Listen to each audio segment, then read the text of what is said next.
لن تصدق ما هي وصية الفنانة الراحلة سامية جمال التي تظهر لأول مرة، وما حدث بينها وبين حارس قبرها قبل وفاتها. رغم الشهرة الكبيرة التي حققتها الراقصة والفنانة سامية جمال، والتي أوصلتها إلى العالمية في فترة من حياتها الفنية، ورغم ذلك عاشت في نهاية حياتها حياة هادئة وعادية جدا، وحرصت على خدمة نفسها. وقبل وفاتها بفترة قامت الفنانة سامية جمال بشراء مدفن لها على أول طريق السويس، وكانت تحرص على زيارته من وقت لآخر.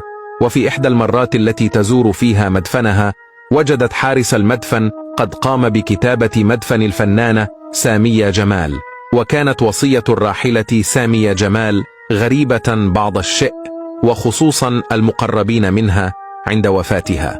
وكانت الوصية تنصف على أن يتم خروج جثمانها في هدوء من سلم الخدم، كما أصرت في أيامها الأخيرة على أن تخدم نفسها دون مساعدة من أحد.